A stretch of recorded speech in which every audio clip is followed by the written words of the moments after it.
In the pitch-black skies of World War II, Allied bomber crews faced an invisible terror. Without warning, cannon fire would rip through their aircraft from a foe they could not see. German and Japanese night fighters, striking from the darkness where they were most vulnerable. Something had to be done. The Allies needed a hunter of their own, a predator designed specifically for the shadows.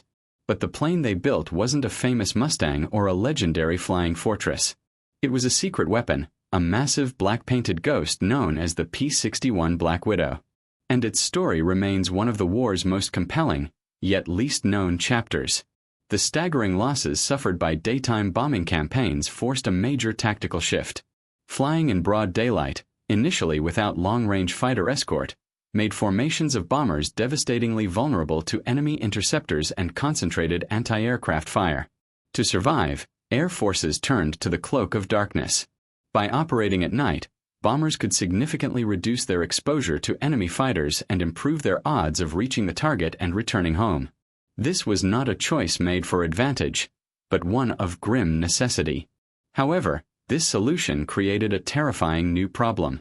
While the cover of night provided protection from visual detection, it also became a hunting ground for a new kind of predator. The Luftwaffe, in particular, had anticipated the shift and had developed a sophisticated night fighter force. Aircraft like the Messerschmitt Bf-110 and Junkers Ju-88, which were often too vulnerable for daytime combat, were repurposed. They were equipped with early radar sets, heavy forward-firing armament, and sometimes even upward-firing cannons, allowing them to approach and engage bombers from their blind spots. They would be guided by ground-based radar controllers to the general vicinity of the bomber stream, and then their own onboard radar would take over for the final deadly approach. For Allied bomber crews, this ushered in an era of profound psychological warfare. A mission was no longer just about braving flak over a target. It was a nerve-shredding journey through a black void where an unseen killer could be lurking at any moment. The constant, gnawing fear was punctuated by sudden, violent reality. Crews would witness a nearby aircraft, a companion in the formation, suddenly erupt into a fireball without any warning, torn apart by cannon fire from an attacker they never saw. The first sign of an engagement was often the destruction of a fellow plane. The mental toll was immense, with crews straining their eyes against the impenetrable darkness, listening to the steady drone of their own engines, and waiting for the attack that could come from any direction. The night sky, once a sanctuary, had become a realm of ghosts and hunters. The Allied disadvantage was stark and technological. While the British, in particular, had made strides with their own night fighter defenses at home, they lacked a dedicated, radar-equipped aircraft capable of taking the fight deep into enemy airspace to protect the bomber streams. They had no long-range, high-performance aircraft designed from the ground up for the specific, brutal role of night interception. They were trying to adapt existing airframes, a compromise that limited performance and effectiveness. What was needed was a hunter that could not only survive in this environment but dominate it. The catalyst for a solution emerged from British radar technology. British scientists had made a critical breakthrough with the development of the Airborne Intercept Radar, or AI. This was a compact, powerful radar set small enough to be carried onboard an aircraft. It allowed a dedicated radar operator to see through the darkness and guide the pilot towards an enemy aircraft with a level of precision previously unimaginable. This technology was the key that could unlock the door to effective night fighting. It transformed the problem from one of simply finding a needle in a haystack to having a magnet that could reliably draw that needle out. Possessing this revolutionary technology was one thing, but the war demanded a new kind of aircraft built around it. An airframe designed not just to carry the radar but to wield it as a primary weapon. The challenge was unprecedented, and the response was equally bold.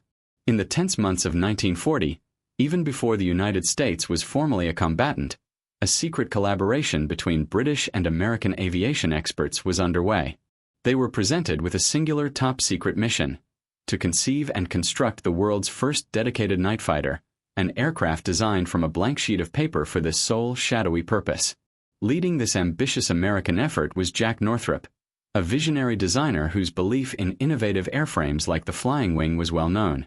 He and his team at Northrop were tasked with turning a radical concept into a tangible weapon of war, and they had to do it under a cloak of utmost secrecy. From the very beginning, the design philosophy was turned on its head. Instead of fitting a new radar into an existing aircraft, the entire airframe would be engineered around the radar itself. The British Airborne Intercept Radar was the heart of the entire project, and the American-developed version, the massive SCR-720AI radar, would be its core. This unit was not a small accessory. It was a large, complex system that required a substantial radome in the aircraft's nose. The entire aircraft was, in essence, a flying platform for this revolutionary eye, and every other design consideration had to accommodate it. This fundamental requirement dictated the plane's size, its layout, and its crew configuration, making it unlike any fighter that had come before. The result was an aircraft of unconventional and imposing proportions. The P-61 Black Widow was a giant. With a wingspan and weight comparable to a medium bomber, it was a startling sight next to the sleek single-engine fighters of the day. This immense size was necessary to house the three-man crew, the heavy radar equipment, a vast fuel load for long-endurance night patrols, and truly devastating firepower. The crew formed a specialized team: the pilot to fly the aircraft, a dedicated radar operator to manage the complex SCR-720 set and guide the intercept, and a gunner to defend against any attackers that might slip behind them. The armament was designed to deliver a knockout blow in a single fleeting pass. Understanding that a night engagement might offer only one brief chance, designers equipped the Black Widow with an overwhelming concentration of firepower. It featured four 20mm Hispano cannons mounted in the belly, providing a forward-firing punch that could shred any enemy bomber. Crucially, it also included a remotely controlled full-traversing top turret armed with 4.50 caliber machine guns.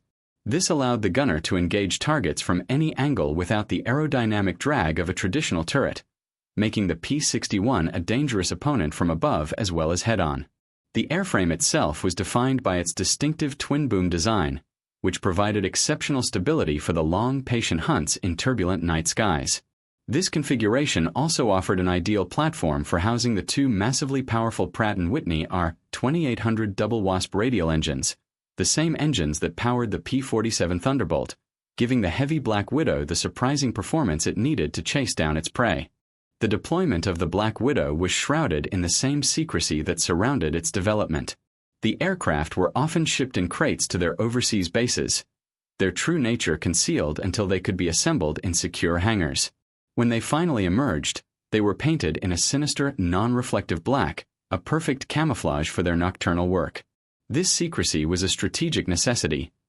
Allied command hoped the sudden, unexplained appearance of a devastating new night fighter would sow confusion and fear among Axis air crews, creating a psychological weapon as potent as its physical firepower.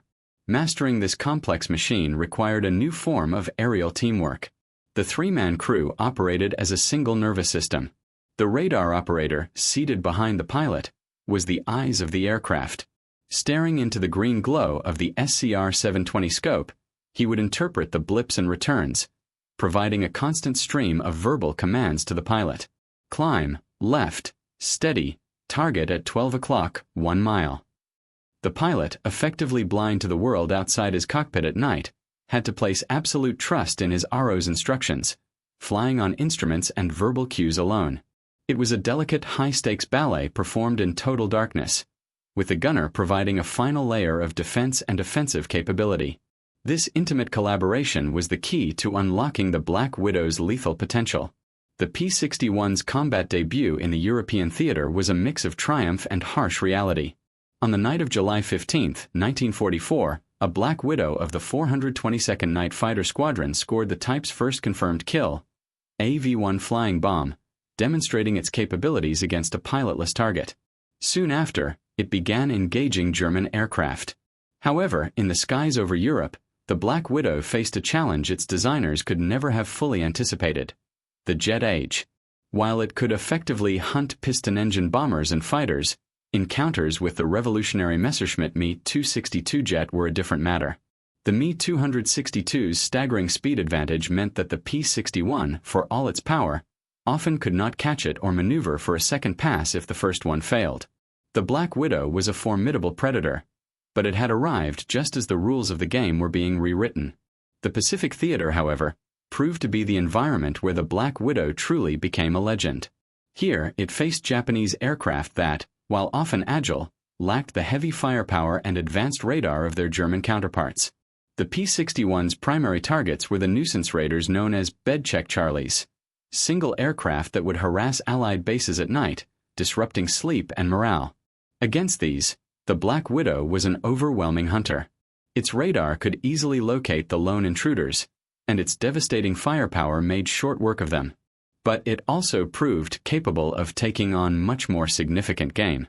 It engaged and destroyed the formidable Mitsubishi G-4M Betty bomber, a key component of Japanese naval air power. In the Pacific, where its technological advantages were absolute, the P-61 established complete dominance of the night sky, providing a protective shield over Allied installations and fleet anchorages, and systematically dismantling the enemy's ability to operate after dark. While the Black Widow was a formidable machine, its legacy was forged by the crews who pushed it to its limits. Among the most famous was the aircraft known as Lady in the Dark, a P-61 piloted by Captain Lee Kendall with radar officer Captain Raymond Mosey. Their legend was built on an audacious and near-suicidal tactic. Understanding that German night fighters often stalked Allied bombers from below, Kendall would fly the massive Black Widow directly into the bomber stream, a move that risked collision and friendly fire.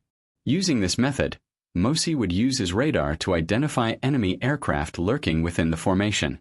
In one particularly tense engagement, they closed to within 100 feet of a Junkers Ju-88 before destroying it, a testament to their incredible skill and nerve. The Lady in the Dark and her crew came to symbolize the daring and precision required to master the night.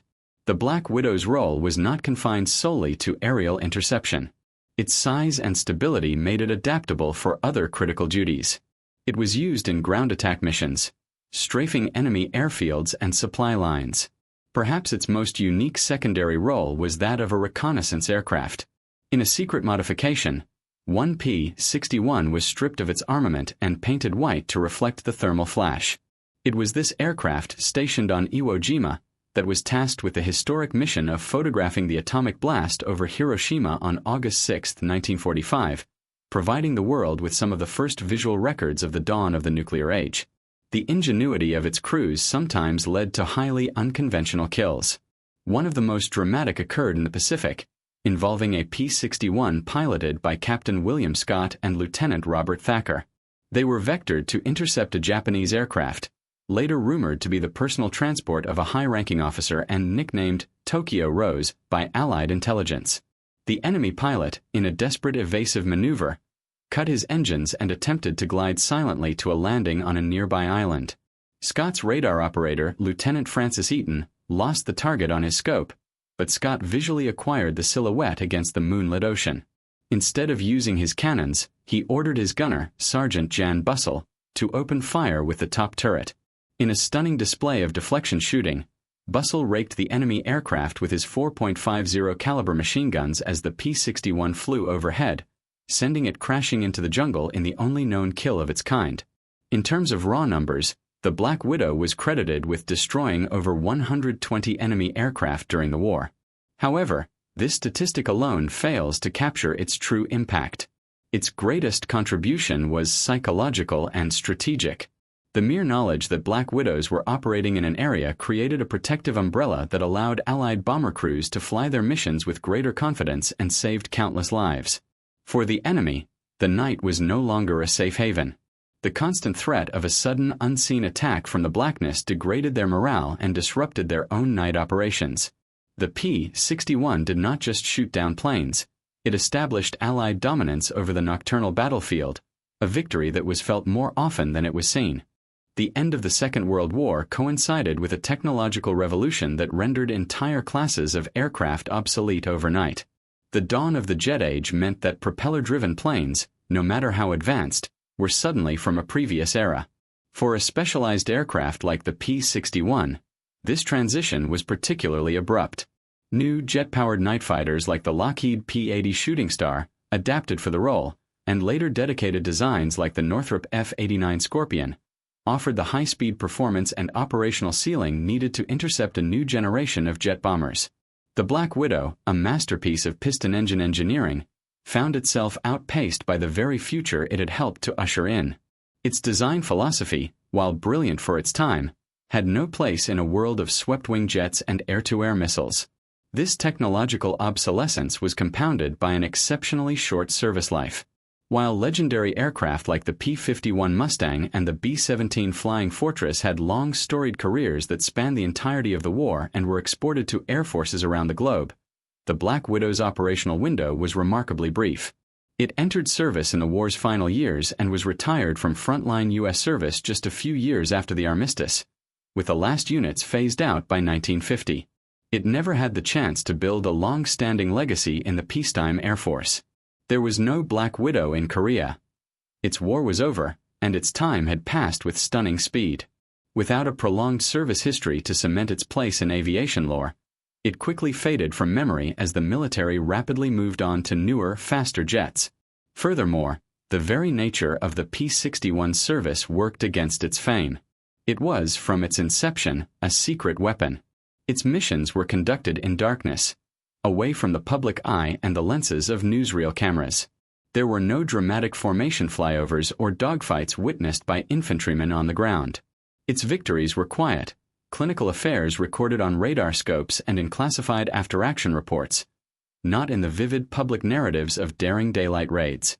The crews were silent professionals, and their successes often remained classified information during the war.